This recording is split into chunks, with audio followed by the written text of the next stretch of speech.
Hey, Nikki. Hey, Selena. And hello, everyone, and welcome to Sweet Tea and TV. Hey, y'all. We are here at Season 5, Episode 8. I almost went to my Episode 9 notes, but it's okay. I've got them. That would have been very confusing for me. I'm ready. I would have broken us both. I figured it out. Would you say we would have ended up with nowhere to run to? Oh, go from there. Boom. So that is the name of episode 8. Grammatically correct or not, that is the name. Mary Jo persuades a reluctant Julia to take up jogging with her, but it's Julia who leaves an exhausted Mary Jo in the dust. Air date November 12th, 1990. We're calling this one Julia and Mary Jo Take Up Jogging. It was written by Cassandra Clark and Deborah Pearl and directed by David Trainer. So let's get into general reactions. I will give you a heads up that this was a super stray episode for me, so I do not have much in the way of general reactions. My one general reaction, I have two. Does Julia even like her coworkers? Oh, yeah. Like, this isn't the first time she's lamented, like, or? really openly. I mean, yeah, whatever. Do you have an answer? She doesn't. She, like, laments how stupid they are all the time. Like, this is the dumbest conversation I've ever heard. I didn't think it could get lower than the lowness that you all bring every day, and now it has. Yeah, I think she struggles a little bit with it, maybe. Maybe with just people in general. Like, she's grumpy. She's a grump, and you love that. I love a grump.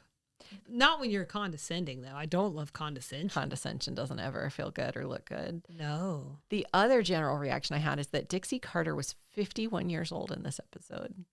But no, she couldn't have been, because did you see how all that flexibility she had, like the stretches she was doing, the pep in her step when she was pretending to run? It's funny that you say that, because I was thinking today, like, she is a beautiful woman, and what I wouldn't do to see like today's hair on her instead of the feathered look, you know, because we get to see that from other people more who've like kind of stayed consistently working and are still with us. Like Jean Smart, we've gotten to see her go through several hairstyles. Annie Potts is out there; she's doing the things. You get to see her.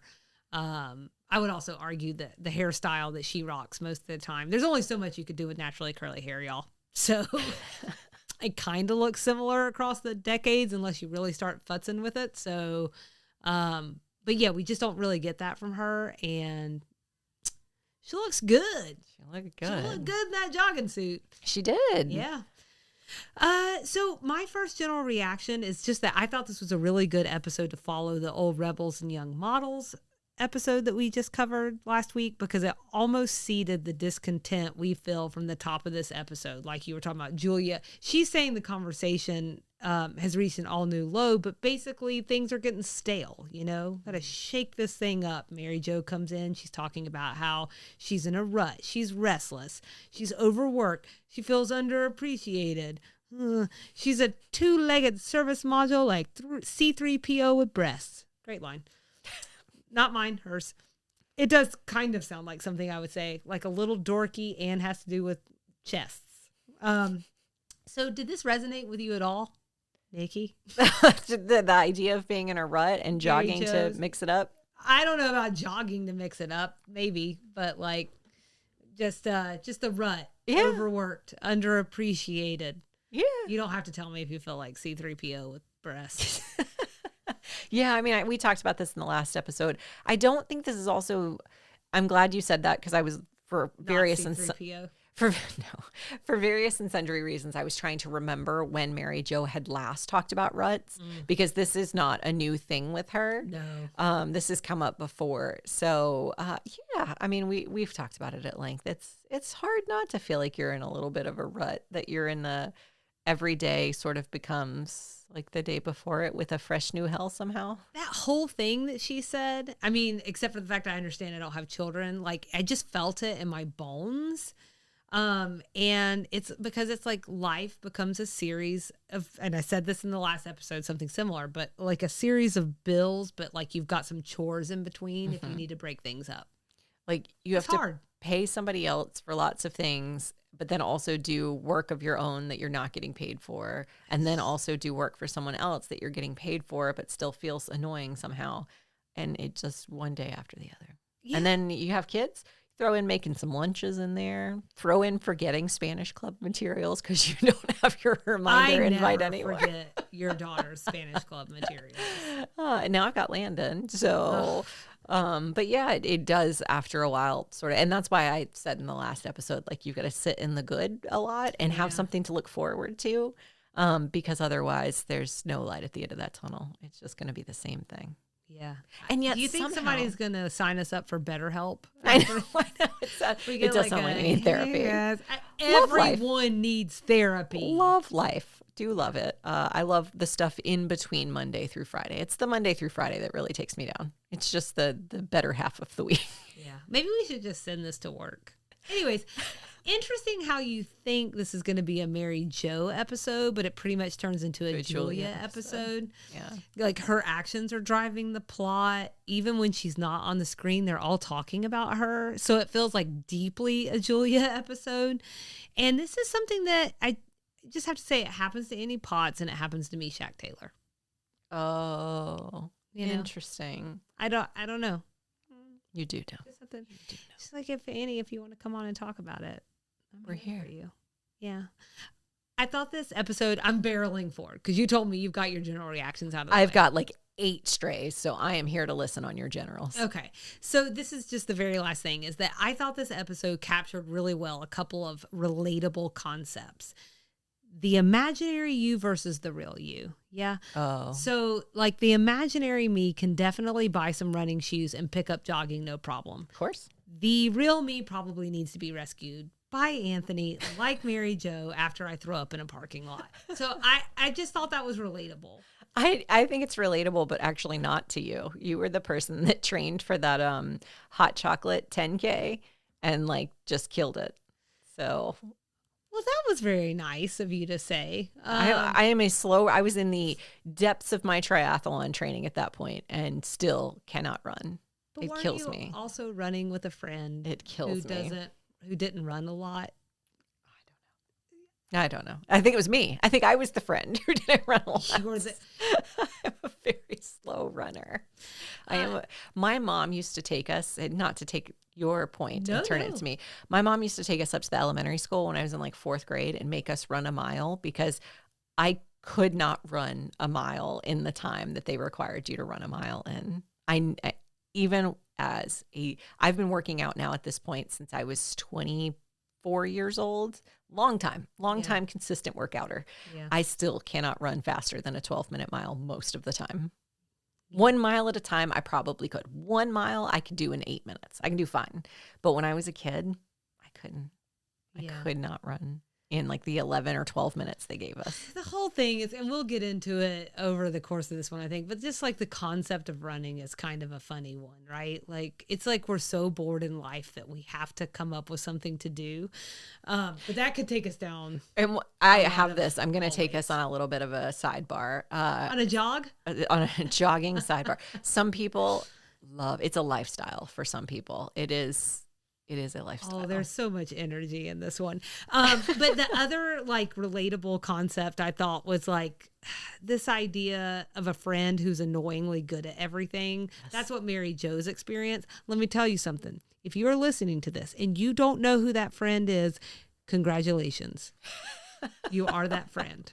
Way to go. Lucky you. And bite me. So, but also, congratulations. Good for you. Yeah. So good. All right. Take us to your stray observation journey. It's just so many. So there was a cut line after Suzanne gets really incensed early in the episode about potentially losing her spot on the couch. This is sort of a throwback to the last episode. She said something like, "You want my place on the sofa," and then goes on to say, "I've told y'all before, this is my place and always be my place. It's not going to work," like moving her from that spot. Reading the script online, it almost sounds like they go on to play musical chairs a little bit. Like there's some moving around. Yeah. Someone says they don't all have to sit. This is like in the context of Mary Jo's rut discussion. Someone says they don't all have to sit in the same places. Mary Jo says this is kind of neat. I was wondering if listener Adam could tell us like what really happens in this scene. Was it musical chairs? Were we moving around? If you come back at the end of the episode, when you come back at the end of the episode, Suzanne, in fact, moves to another spot on the couch. So it's not like the worst thing to follow with the cuts, but I feel like that would have resonated more or been a little bit more clear about why she actually just goes and sits in a different spot, because there was this whole discussion early in the episode about how we can just move from time to time. We don't all have to sit in the same place. Yeah. Although, because of the way that we watch these, though, I will say that was a little bit of a threading from the last episode. Right. She didn't want to get out of her seat, but Yeah. that's a There's long more. leap when there's 7 days in between in an initial run. But Right. you wouldn't have had the cut part. So, yeah, Adam, tell us. Tell us. I feel robbed a little bit because I feel like that would have been, I feel like most of them are really good physical comedy Yes. actors. Yeah. And, what a stupid cut. There was also another thing that was cut that was a reference to lean cuisines. The only reason I bring that up is it just sounds like Mary Jo's had a couple of lonely dinners recently. And so it adds to this like feeling of rutness that she's experiencing. There's some loneliness mixed into it as Great well. 90s reference as well. Right, exactly.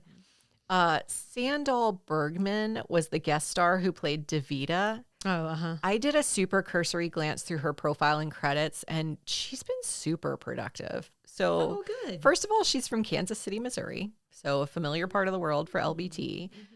She seems to be most well known for her role as Valeria in the 1982 film Conan the Barbarian. Oh, okay. In fact, she won a Golden Globe from it. Okay. But most recently, she retired from acting. But it seems like she did a lot of things. Okay. One more, and then I'll let you mention a couple. Did you catch those stupid survival tips that Charlene was sharing with Mary Jo about like if you're a single mom, Buffing your aura. eating leafy greens, joining spas, buffing auras. Like, I just wanted to say those are the things I'm trying to avoid when I give any of my sort of wellness to. Like, don't tell me to eat leafy greens. Well, you saw Just Mary don't. Jo's reaction. Yeah, right? exactly. So that, speaking of relatable, that was relatable to me. Cleansing your aura. Cleansing. Oh, is that what it was? Because I also No, wrote that's down what buffing. it really is. Oh, okay. Yeah, Blah, I blah, think blah, blah, buffing blah. was to make fun of it. Yeah, it was a lot of stupidness. Your aura, it's purple. Almost Famous. That's one we should watch. We should just watch that just because it's a damn good movie. Okay, so my first stray is thank God Mary Jo didn't suggest cocaine to shake things up, because I think Julia would have had a couple of problems. She just like went like to straight addict mode. Yeah. Also, Endorphins. I think, and I hope I don't step on feelings here. I Uh-oh. don't mean to, but I think just like this idea, if you want to add running to your life, great. But running as a way to shake things up. This is like those conversations you and I have, and I'm like, I was so bad. I had 5 M&Ms. No, you weren't.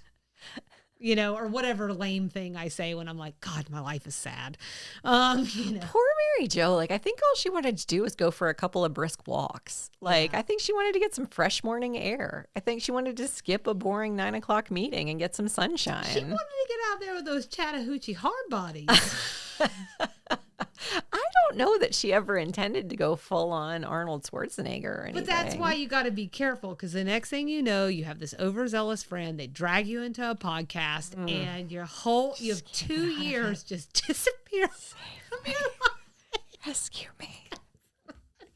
Somebody come get Nikki. Blinking fast. I think that we're also getting insight into how the writers felt about the jogging trend at the time. It's got that CrossFit energy circa 2011. We'll get into it. That will be Just couldn't get come away back from it. Thursday for extra sugar, but like it's just got that energy. There's also this line about Miss America rejects in full makeup. Ouch. When was that? I think it's Mary Jo talking about her first experience out there. Gosh. And then Anthony's So line, mean. he says, when they start talking that 10K stuff, that's how you know they're hooked, which put me in mind of like the 13.1 stickers and the Oh, 26.2 stickers. It's like a whole culture in and of itself, which is, I think, what you're going to bring us around to. And maybe that's a good... Excellent segue. That's an excellent segue to me starting music. Hold, please. It's a sidebar. Nikki. Sidebar. She's got a keyboard looking for a reward by digging deep in the obscure. Taking us on a detour. What you got, Nikki? In Nikki. sidebar. I don't think I had your mic fully muted, so I think everybody got to hear you laughing through your own Russian dance to that song. No, because I'm laughing so hard at silent laughter. And I was like, oh, yeah, you may get them hinting. that's probably worse. She's working on the music video now for that one. And it involves like Russian dancing. What is that called? Whatever that's called. She's doing it. That.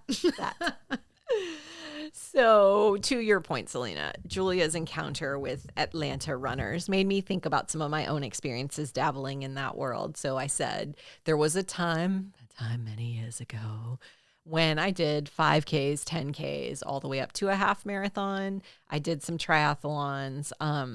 I will say running for me was always a means to an end. So I did it because I had to. Like if I wanted to finish a triathlon, there was some running I had to do.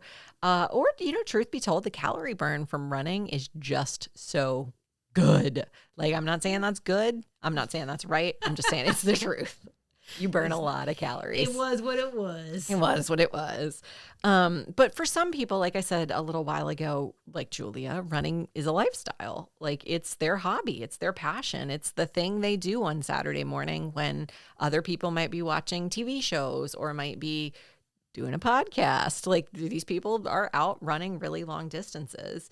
And some of those very types of people established what is now known as the world's largest 10K right here in Atlanta. So I wanted to talk about them and that race today. So again, other than Julia Sugarbaker and Davida, last name enter here, who are some other legendary Atlanta runners? So I definitely went into this segment with a few names in mind just based on my own experiences running in Atlanta. And so after doing my research, those names still stand. But there were a couple other people I learned about that I wanted to mention. So I'm going to back into this segment by talking about that race, the world's largest 10K. It's the Peachtree Road Race. I'm fairly certain we've talked about it on here. If we haven't talked about it here, I've definitely put something on social media about it. Mm-hmm. I do it every year. It's a July 4th tradition in Atlanta. I think this last summer was my 12th year doing it. And it's, like I said, a tradition that my stepdad and I have done for a lot of years together.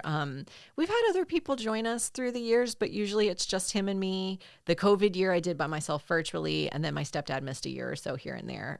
But I've done it every year for 12 years. It's impressive. I do not run fast, as I've said. I don't even try with the Peachtree. The Peachtree, if you ever look up my times on the Peachtree, it's depressing. You can grab beers on the way. Is this correct? I just slices of pizza. Yeah, what's the point?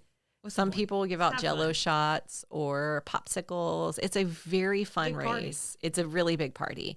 Very fun race. It started. I've never been. I'm like, yes, that sounds glorious. I like pizza.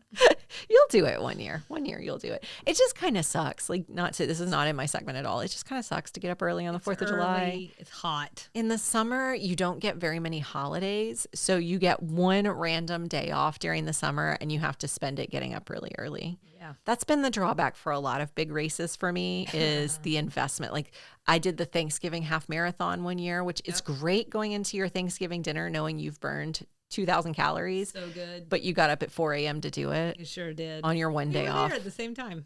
Oh, yeah. We weren't together. But it was so cold. Yeah, it was very cold. I carbo loaded the day before. Incidentally, my other favorite part of running is the carbo loading. So yeah, but I can still do that and I don't have to run. I sure can't wait to talk about exercise trends and how unhealthy we've all been through the years. Anyway, the Peachtree Road Race started in 1970, hosted by the Atlanta Track Club. In the last couple of years, they celebrated the 50th anniversary. It's held every year. It's 6 miles running straight up Peachtree Road through the heart of Atlanta. In the first year, 110 people ran it. Today, about 60,000 people run it on the 4th of July. That's quite the statistical increase. Isn't it? I'm sure of it. It's I'm impressive. sure. So the original 110 to run the race are known in Atlanta as just that, the original 110. Okay. And that list is studded by names that would probably at least ring a bell with anyone who runs in Atlanta. I can't believe I didn't write this down, but I think there were more people registered for the race that first year, something like 300 people or something, but only 110 finished. It is a very challenging course. Yeah. It is. Atlanta's hilly. So there's a shirt the Atlanta Track Club, or maybe it's the Big Peach Running Company sells that says Atlanta Heat Hills Humidity. So it's the dead heat of summer. I've been there years where the humidity's been like 90%, even at 7 a.m. And that's when the race, you're running the race if you're in one of the earlier waves, and it's so hilly. Isn't there like a cardiac hill? That's the biggest hill. So actually for some of the road races, like one of the half marathons, they actually offered a prize to whoever could get up that hill the fastest. They would look at the segments of your race times, and if you got up the hill the fastest, you won an award because it's hard. Yeah, I ran up that hill during that half marathon. I'm gonna tell you, I may be able to run at a pace, okay, but I am an ex-smoker, and my breathing is like, despite the fact that it's been a very long time since I've smoked, like, I think I still have like some breathing issues. So when I hit that hill, I'm breathing like I'm about to die. And I am telling you right now that people were turning around to look at me, and I was so embarrassed. I just wanted to die, like right there. And I came close. It sounded like I was about to just have a cardiac arrest right there. I have exercise-induced asthma, so when I have to go up a big hill like that, you didn't even get to enjoy the cigarette. I didn't get any fun out of it. I mean, I did enjoy cigarettes just secondhand as a child. Just in the back seat with the windows rolled up, classic. Thanks for that, every family member I have except my grandparents. Love you. Oh, and we just dated ourselves. So let's name drop a couple of people who are more dated than we are. Yeah, oh, good. So a couple of those original 110, Jeff Galloway. Jeff won the first ever Peachtree Road Race in 1970. He's also more or less an Atlanta native. He went to high school at the Westminster schools in Atlanta, and he was a state champ runner. He went on to run for Wesleyan University, earning All-American honors in various distances. After college, he spent some time in the Navy and moved to Florida, where he joined the Florida Track Club. During this time, he competed in the 1972 Olympics. And then throughout his career, he ran a lot and really fast. At the age of 35, so that's just 3 years younger than you and I, he ran a marathon in Houston in 2 hours and 16 minutes. I did the math. That's somewhere in the range of 5-minute miles. It's really fast. Yeah, that's fast. And did that for 26 miles. So, wow. Today, he's still really invested in Atlanta running. He's a key organizer in the Peachtree Road Race. He owns Fidipides, which is a road race running store, like running shoes and stuff, like the store Julia visited in this episode. Mm-hmm. At one point, there were 35 stores spread across the country, but today it's just the final 2 in Atlanta. He owns Galloway Productions, which conducts fitness seminars and training groups. And not to brag, but I've definitely been on the course with Jeff before. Oh, he does cool. triathlons and road races. So, okay. Yep, I've seen him in person. He looks like a man who has run for the better part of his life. Yeah. Yep. The second person I wanted to mention was Bill Thorne Sr., who holds the honor of being the only runner in history to have run every single Peachtree Road Race. He was one of the original 110, and actually just this past summer, on July 4th, 2023, he retired from the Peachtree Road Race. After... Okay, I thought you were going to say something way more sad than that. No. After 53 years. Wow. He's 92 years old. Or 92 years young. This year, he was honored as the race's Grand Marshal, riding the entire course all the way to the finish line, where he was granted a ceremonial finish. I thought you were going to say the race's grandfather. Well, hold on. I got something like that. Okay. In an Atlanta Track Club press statement, he said, "It's been really exciting over the years, but there comes a time when you have to let go." And then he later told Runner's World, "There's only one way to stop worrying about not being able to finish the race or not finishing. And that's just to be finished." He said, "I'm just going into a new era," which I thought was a really nice way of looking at it. He's not seeing it as something he's losing, but something he's gaining. That's nice. The third person I wanted to mention was Gail Barron, who is another original 110 and an Atlanta native. She went to Druid Hills High School and then on to UGA, where that's actually where she started running. She was a co-founder of the Peachtree Road Race in 1970 and would go on to be the fastest female finisher almost every year for those first 5 years. She ran professionally for just under a decade, starting in 1974. Her final big win was in the 1978 Boston Marathon. When she finished running, she became a coach. According to the AJC, she has coached thousands of Atlanta area runners through various nonprofits, including her own Team Spirit, which raised funds for the Aflac Cancer Center. In 2003, she was inducted into the Georgia Sports Hall of Fame and then into the Atlanta Sports Hall of Fame in 2007. And of course, I cannot cover everything because I don't want this to be the entire episode, but I'm going to link to a couple of things in the show notes about her. She just seems really cool. Like she's 1970s beautiful, like all the pictures of her, she's perfectly tan. She looks amazing. Apparently that was like something people used against her, that like she was too pretty to be running, or that, you know, she should have been doing all these other things. She's very Southern. So even like her own mother had raised her to sort of think like sweating and running was a thing you don't do. So she sort of had to overcome some of that. Like I said, she started running really late. Like a lot of really elite runners start running really young, like pre-teens, teenage years. She started like in college just as like a hobby. So she seems like a pretty cool person. So Yeah, that's nice. the last person I wanted to mention was Papa Peachtree. Okay, now we're talking. Peachtree's Papa, actually, is I think what they call him. So he's not technically a runner as far as I can tell, but Tim Singleton, or Dr. Tim Singleton, is definitely a crucial figure woven into the Peachtree Road Race. Okay, I didn't expect for him to not be a runner. I know. You know, he may have run, maybe he was like a hobby runner, but it really seems like most of what he did was sort of like race setup. He was also a cross-country coach and the dean of men's at your alma mater, Selena, Georgia State. And then he founded the Peachtree Road Race. Again, I'm also going to link to, he has passed. I'm going to link to a couple things which may be obituaries, but they're bios of him, and his kids tell these really charming anecdotes of like going and helping him set up early races. The Peachtree Road Race, which now includes a lottery to get in, and then of course a gigantic expo the 2 days before the race just to go pick up your number. At the time they founded it, it was literally he and his wife and young kids set up a table, and registration was him checking your name off a list. And then they would hustle down Peachtree to get to the finish line so that they could see the final, you know, keep track of the finishers and whatever. Oh, funny, yeah. It's super charming. So before I leave this sidebar, though, if anybody is a runner and is looking for, or maybe just a walker, you can walk these things too. Looking for road races in the South. I'm going to include several links in the show notes, but here were my top 3 as I was looking through. The Asheville Marathon in North Carolina. You and I both love Asheville. This race has you running through some of the best parts of the city. You run downtown, through the Arts District, along the French Broad River, and then through the city park. So that could be a fun one to do. Yeah. Really pretty.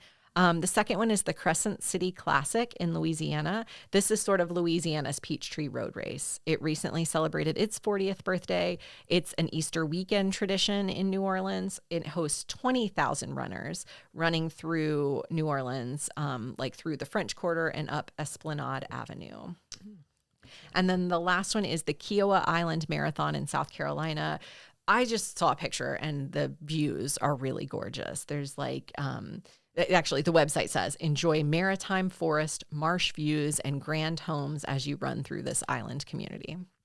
That is a cool thing about runs that I'll just chime in with real quickly. Like, and that's what I really liked about that half marathon. And when we did that chocolate race or what, like just we did it for the chocolate, is like, if there is a little bit of a rebel inside of you, like there is in me, there's something really neat about being able to run somewhere you normally can't run. Yeah. Be somewhere you normally can't be. Yeah. Like, especially like on bridges and stuff. But you're safe. You won't get struck by a car. So I think that was probably my favorite thing about actually going and experiencing a race, was being able to experience like something that only you and your closest 60,000 friends experienced. And that might sound like a big number, and it is, but it's not in the grand scheme of things. So right. Spread out over 6 miles. It's not that many people. That's why the Disney World half marathons and races kind of stick in my head, because you get to run through the park before it's open and when no one else is there. Now that means you have to get up really early, which is sort of a drawback for me at this point in my life. Right. Any earlier than I have to. Right. So I really liked digging into runners and road races. What did you like about this episode, Selena? That is good. Well, I liked it when Charlene helped Suzanne understand what endorphins are, with a pageant crown reference. And on that note, though, Julia's endorphined up attitude was one of the things I liked in this episode. Like you said, she was just hyped. Constant She was runner's high. hype. Yeah. But we never see joy in her face like this. That's there was true. an obvious difference when she Yeah. was running, and then at the end of the episode when she's told she can't run anymore. Right, and everybody ruined it for her. Yeah. So there is probably something to that, even if she was slightly, as Charlene put it, obnoxious. Mary Jo's got some really funny lines in this one. I think I also included in mine is the thing about the pageant rejects or whatever. That I think that's just kind of mean, but it's surrounded by funny things. So when they get back from jogging in the middle of the episode, and this, literally, I've had a very close running experience, but she goes, "You could have warned me. It was hard enough trying to keep up with that pack of Miss America rejects in full makeup.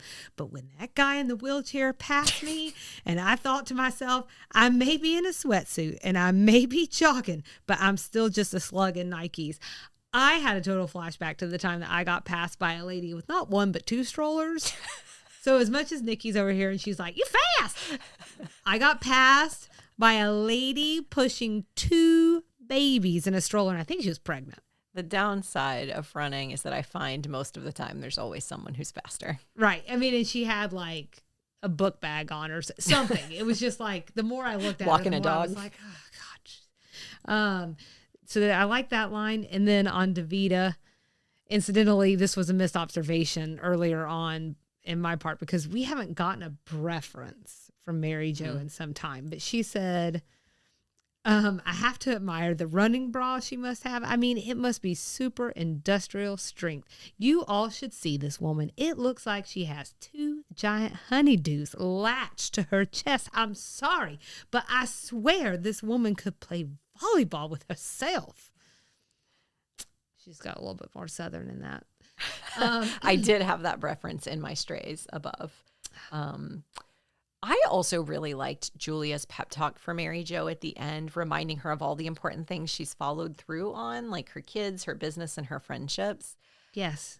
Julia can be a really, really good friend. Cheerleader. Yeah, she can be a really good friend. And I just feel like everybody deserves a friend like that. And so I just appreciated that. Like, Mary Jo was vulnerable in sharing, like, gosh darn it, why are you so good at everything? And it drives me crazy. And I'm just this lump in Nikes or whatever she said. And Julia's like, you're not seeing what I'm seeing. Like, you're following through on all these amazing things. I thought that was really nice. Yeah. I liked that. I agree.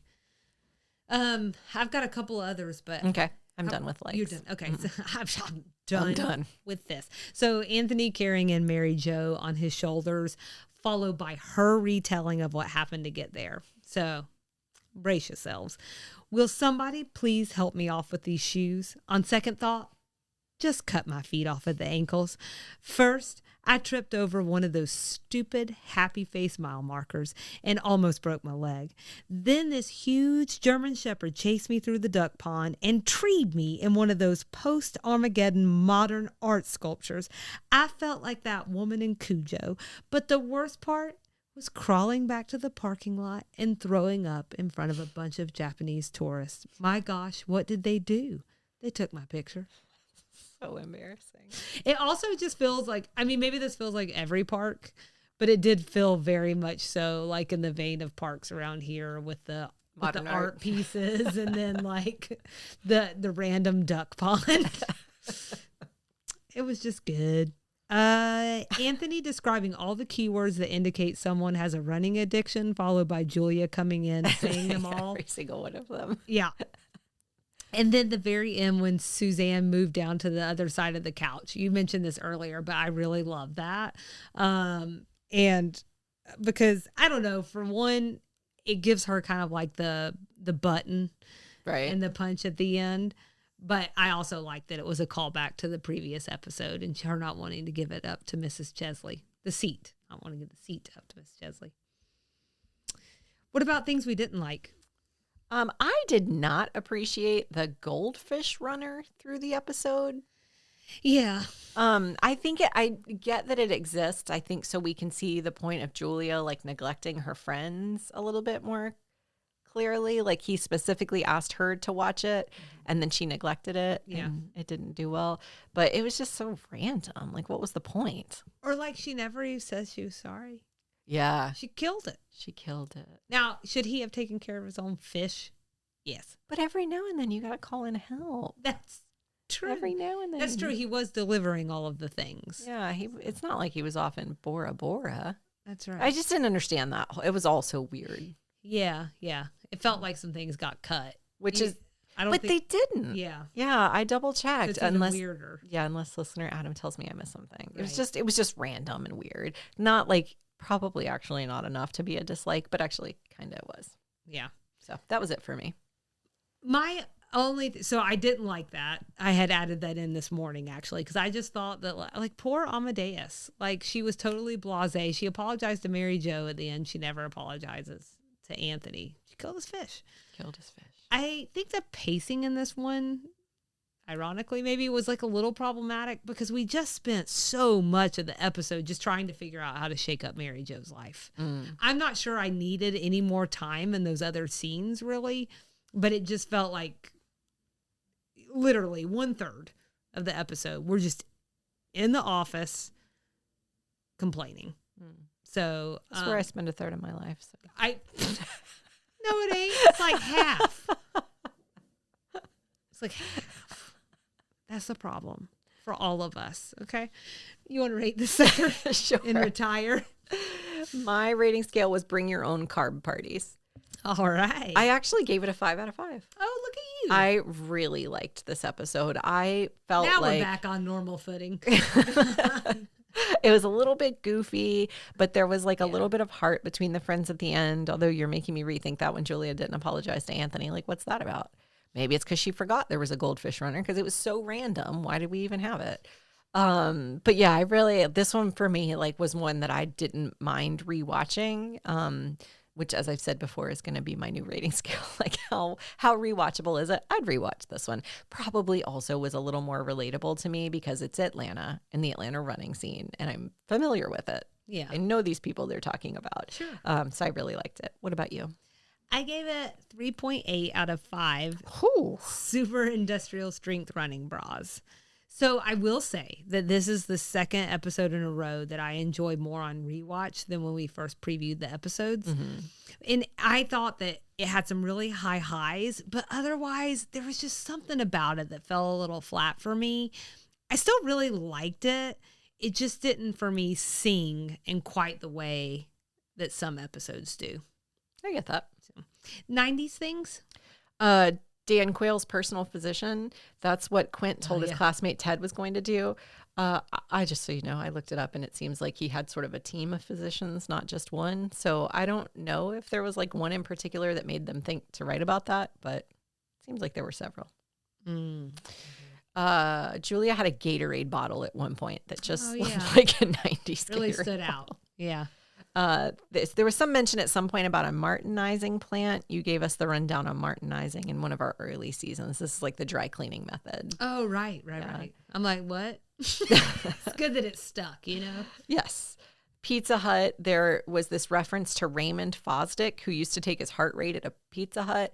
Pizza Huts just used to be different in the 90s, and I don't know how to fully explain that to people, but like it used to be a full sit-down restaurant. Yeah, it was like a whole experience. So it's reasonable that there would be a heart rate monitor machine there, like there are in pharmacies now. I missed that reference completely. Oh, I'd have to look it up to find the line exactly where they were talking about it. Go ahead. I'll just sit here. Okay. Well, I'll say one more thing, and then while you're talking about yours, I'll look it up. There was I'm kidding. a reference to Yuppie Sports Gearorama. That's what they called the sports store they were in. It felt 90s. It was an obsession with Yuppies. Yeah. I had women's magazines as a go-to on anything and everything. It just doesn't feel the same in the digital era. You know, we're not all looking at the same thing. We're much more fragmented. There's a magazine for everything, whereas then I think it was like Cosmo, Red Book, Right. Not that those things don't still exist. It's just far different now.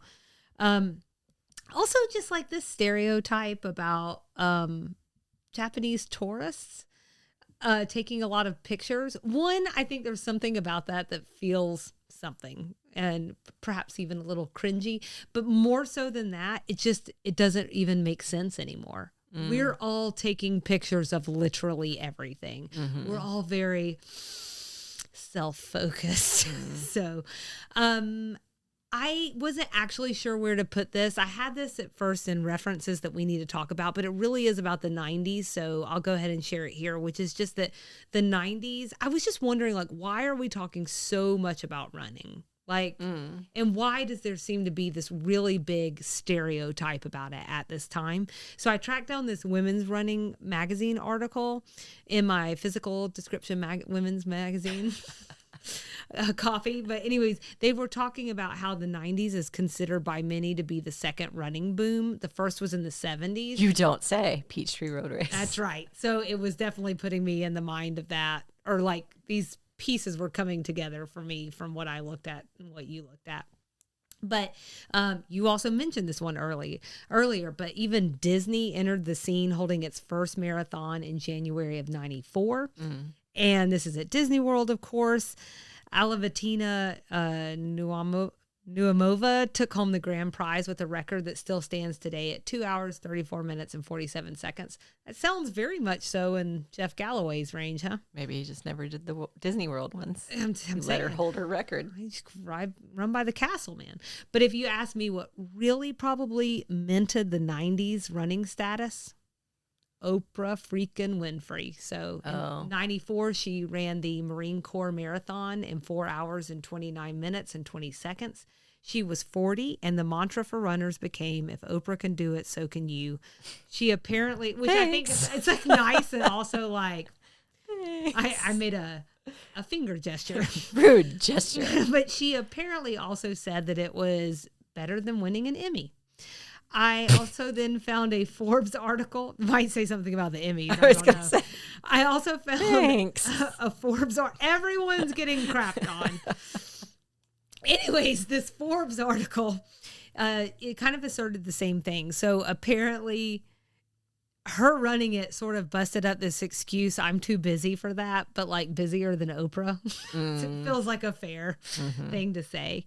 What I could not But to be fair, Oprah had people cooking for her and doing her chores and running her errands. That's true. So. She did have all of those things. What I couldn't get a handle on was the running trend in the early 90s. This episode makes it sound like a known factor, but my guess is once it gets to the big corporations like Disney and Oprah starts taking part, obviously the organic piece has already happened. And of course, while this is set in Atlanta, we're really in LA. And as we know, most times our trends start on the coast and then work their way in. Other 90s things, I'm out, you're out, Southern things. There was the reference to joggers at the Chattahoochee and Chattahoochee River Park where Mary Jo and Julia run. Chattahoochee River is a real place. It's a real place. I do think Chattahoochee River Park is real. Chattahoochee River National Recreation Area. Yes, thank you. That is real. So it's real. It's also, I'm putting them on the East Palisades Trail. And this is a really popular area for all the outdoorsy folks, like not just the exercisers, but also like for fishing and whatnot. And it is also chock full of the people we get descriptions of. So it's also where the bamboo forest is, which is something I mentioned here a long time ago. But that's a cool thing that's out there as well. The East Palisades Trail is beautiful. So I get if you're talking about like the scenery just being nice and that being a nice part of that particular type of exercise, you could do worse. And then my last reference in this category was accidentally putting Southern things. It was Walkman headphones. I'm pretty sure I meant for that to go in 90s. So that's what you call needing glasses. References we need to talk about? I don't think I have anything. Okay.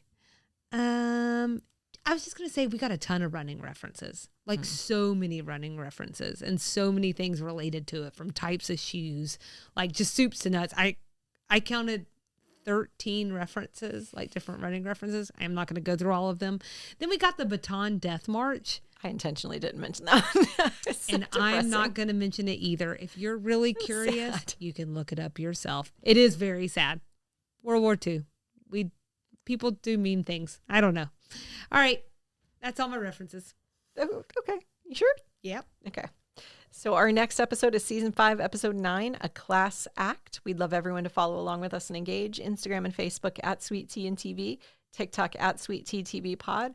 We are on YouTube at Sweet Tea TV 7371. You can email us at sweetteatvpod@gmail.com, and our website is www.sweetteatv.com. There are several ways you can support the show, like we told you very firmly in our last episode. You are Sweetly. welcome to, firmly but sweetly, welcome to leave a rating or review wherever you listen, and then you can visit the website where we have a Support Us tab, so you can find ways to support us. And then come back Thursday for Extra Sugar, where we're going to talk about Fitness trends. Ooh. Ooh. Not just running. That's right. Everybody grab your shake weights, and we'll see you around the bend. Bye.